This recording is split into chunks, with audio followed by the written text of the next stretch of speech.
આજના સમારોહના અધ્યક્ષ અને ગુજરાત રાજ્ય ભારતીય જનતા પાર્ટીના પ્રતિભાવંત પ્રમુખ આદરણીય શ્રી સી આર પાટીલ સાહેબને વિનંતી કરીશ કે આપણને સૌને પ્રોત્સાહિત કરે. પાટીલ સાહેબને જોરદાર તાળીઓથી વધાવીએ. ભારત માતા કી.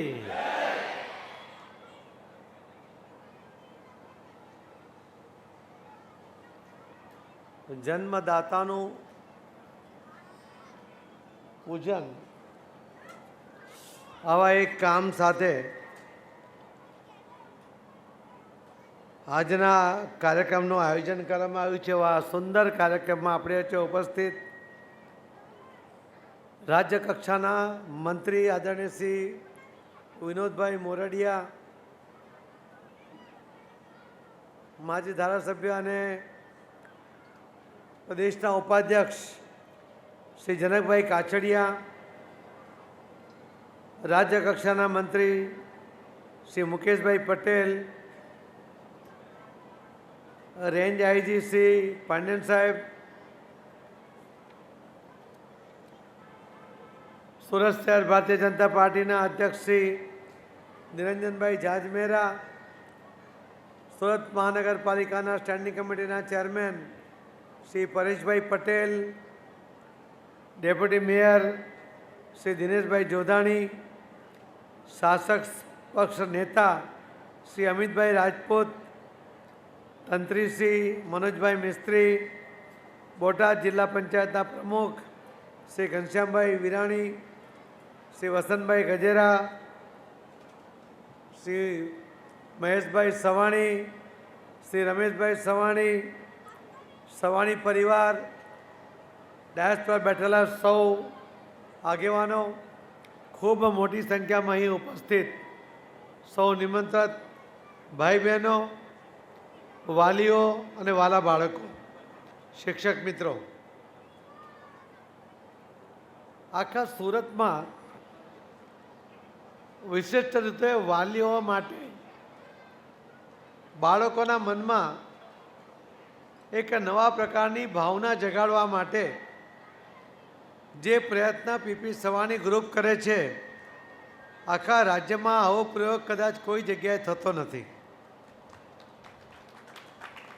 અને એકલ દોકલ પ્રયોગ થાય તો 45,000 જેટલા વિદ્યાર્થીઓના વાલીઓ, એટલે કે 90,000 વાલીઓ એના બાળકો જ્યારે એમની પૂજા કરે, એમની આરતી કરે, ત્યારે જે એમના મનમાં જે ભાવના જાગૃત થાય કે જે સ્કૂલમાં બાળકો ભણે છે એ યોગ્ય જગ્યાએ ભણે છે, એમનું જે અહીંયા ભણતર છે એ ભણતરના આધારે એમનું ભવિષ્ય ઉજળું છે, એવો ચોક્કસ આશાવાદ અને વિશ્વાસ એ એમના મનમાં એ મજબૂત રીતે થતો હશે.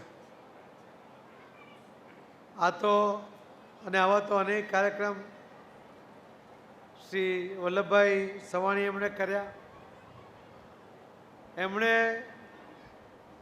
આખા શહેરની અંદર કે આખા ગુજરાતમાં એમના ફેમિલી સહિત સૌથી મોટું એજ્યુકેશન સંકુલો ઊભા કર્યા. ફક્ત સુરત જેવા શહેરમાં 45,000 વિદ્યાર્થીઓ એ ભણતા હોય એવું કદાચ રાજ્યની વાત જવા દો, આખા દેશમાં કોઈ જગ્યા નહીં હશે એ પ્રકારનું સંકુલ એ શ્રી વલ્લભભાઈ સવાણી અને એમના ફેમિલી દ્વારા આ ઊભું કરવામાં આવ્યું છે. એવા શ્રી વલ્લભભાઈ સવાણી એમનો આજે 73મો જન્મદિવસ છે. ખૂબ સાદાઈથી પેન્ટ શર્ટ પહેર્યું હોય અથવા પાયજામા શર્ટ પહેર્યું હોય, માથા પર ટોપી હોય, કદાચ આખા શહેરમાં જો કોઈ ટોપીથી ઓળખાતા હોય તો ફક્ત વલ્લભભાઈ છે, જે વલ્લભભાઈ ટોપીના નામથી ઓળખાય છે. આ એમની પોતાની આગવી ઓળખ છે.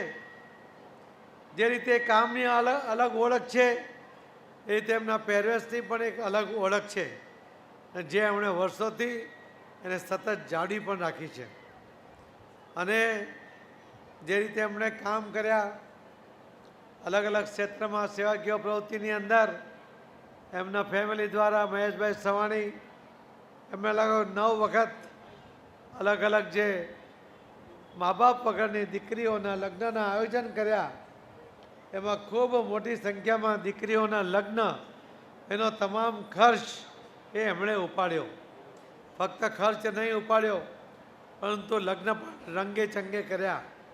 એ લગ્નની અંદર ભાગ લેવો અથવા લગ્નની અંદર સામૂહિક આ લગ્નમાં પણ દરેક દીકરીઓની એમણે જે રીતે ચિંતા કરી, જે રીતે પ્લાનિંગપૂર્વક એને કોઈ જીવનમાં કમી ન આવે એ પ્રકારની આખી વ્યવસ્થા કરીને એમણે જે એમના મનમાં એક પપ્પા તરીકેનું સ્થાન મહેશભાઈએ એ જમાયું છે. ખરેખર એ પણ એક અદ્ભુત કામ એ મહેશભાઈએ, સવાણી ગ્રુપે, સવાણી ફેમિલીએ કર્યું છે. એના માટે પણ હું અભિનંદન આપું છું. જ્યારે આ જમાનાની અંદર વિદ્યાર્થીઓ મા બાપને કે શિક્ષકોને સન્માન આપતા નથી. સામાન્ય ફરિયાદ એવી છે કે મા બાપની સામે વાલીઓ, બાળકો એ આર્ગ્યુમેન્ટ કરતા હોય છે, દલીલો કરતા હોય છે. શિક્ષકોની સામે પણ દલીલો કરતા હોય છે. મને યાદ છે કે હું જ્યારે પ્રાથમિક સ્કૂલમાં ભણતો સચિનમાં, અને સાંજે જ્યારે શાકભાજી લેવા જવું હોય તો સાયકલ લઈને જતો. પણ અમારા પ્રિન્સિપાલનો, અમારા હેડમાસ્ટર, ત્યારે પ્રિન્સિપાલ નહોતા કહેતા, હેડમાસ્ટર કહેતા એનું ઘર વચ્ચે આવે. એ ભલે આ ઘરમાં બહાર ઊભા ન હોય કે બહાર બેઠા ન હોય, પણ તો પણ અમે સાયકલ પરથી ઉતરીને હું ચાલતો જતો, એમનું ઘર પસાર થાય ત્યાર પછી આગળ પાછળ સાયકલ પર બેસતો હતો. એ પ્રકારનું માન એમને આપતા હતા. એક ડરયુક્ત આદર એની અંદર હતો, પરંતુ આદર એમાં ચોક્કસપણે હતો. આજે તો શિક્ષકોને એમ લાગે કે સામેથી કોઈનો વિદ્યાર્થી આવે છે તો એ સાઈડ કાપી જાય. એ પ્રકારનું વાતાવરણ આપણે ઘણા બધા વિદ્યાર્થીઓને અને શિક્ષકોના મન પણ જોયું છે. વાતાવરણ જરૂર બદલાયું છે, પરંતુ આજે પણ શિક્ષકો પોતાનું કામ, એ શિક્ષણ આપવાનું કામ સતત કરતા આવ્યા છે. અને એના જ કારણે આજે બાળકોનું ભવિષ્ય ઉજ્જવળ થાય છે. મા બાપ આર્થિક ઉપાર્જનમાં હોય, કદાચ ઘણીવાર ઓછું ભણેલા હોય, એમની પાસે બાળકોના શિક્ષણને જોવાનો સમય ન હોય અથવા સમજ ન હોય. આવા સમયમાં પણ બાળકોની ટેલેન્ટને ઓળખીને એને યોગ્ય માર્ગદર્શન આપીને જ્યારે એને આગળ વધારવાનો પ્રયત્ન થાય છે. એને જ કારણે પીપી સવાણી સ્કૂલની અંદર 10મા કે 12માના બોર્ડની અંદરના વિદ્યાર્થીઓ એ આખા રાજ્યની અંદર પ્રથમ નંબરે કે 1 થી 10માં વારંવાર પોતાનો નંબર લાવીને આ સ્કૂલનો એક ગૌરવ વધારે છે. અને એની પાછળ છે શ્રી વલ્લભભાઈની મહેનત. શિક્ષકોની સાથે સંબંધો કેળવીને, એમને એમની જવાબદારીનું ભાન કરાવીને, એમની સાથે એક મૃદુ ભાષામાં એમને સમજાવીને કે બાળકોનું ભવિષ્ય તમારા હાથમાં છે. આ નાગરિક આવતીકાલે આ દેશની જવાબદારી સંભાળવાનો છે, ત્યારે એનું ઘડતર તમે ચોક્કસ દિલથી કરો. એ વાત જ્યારે ગળે ઉતારી શકે છે ત્યારે આવું એમ્પાયર સર્જાતું હોય છે. વલ્લભભાઈ પોતે ઓછું ભણ્યા, પરંતુ એનો અફસોસ એમને હતો, અને એટલા જ માટે બીજા બાળકો એજ્યુકેશનથી વંચિત ન રહી જાય એટલા માટે એમણે આ જે સ્કૂલ શરૂ કરી, ત્યારે કદાચ એમને પણ ખબર નહીં હોય કે આ એમ્પાયર કેટલું મોટું થવાનું છે, આ વટવૃક્ષ કેટલું મોટું થવાનું છે. 73 વર્ષની ઉંમર મોટી પણ છે અને ખૂબ નાની પણ છે. એમની તંદુરસ્તીની જોતાં એમ લાગે છે કે વલ્લભભાઈ 100 વર્ષ તો ચોક્કસ પૂરા કરશે. ને આજના જન્મદિવસે હું એમને શુભેચ્છા પાઠવતો એટલું જરૂર કહીશ કે 100 વર્ષ સુધી જીવે, એના જીવનના દરેક દિવસ એ સેવાકીય પ્રવૃત્તિમાં રચ્યા પચ્યા રહે. જીવનની અંતિમ ક્ષણ સુધી એ સેવાકીય પ્રવૃત્તિ સાથે જોડાયેલા રહે. આ શહેર, આ રાજ્ય અને આ દેશમાં એજ્યુકેશનનું કામ કરવું અત્યંત મહત્ત્વનું છે. આ ભગીરથ કામ જે એમણે ઉપાડ્યું છે, એમના મનમાં જે કંઈ કલ્પના હશે એ તમામ કલ્પનાઓ પૂરી થાય.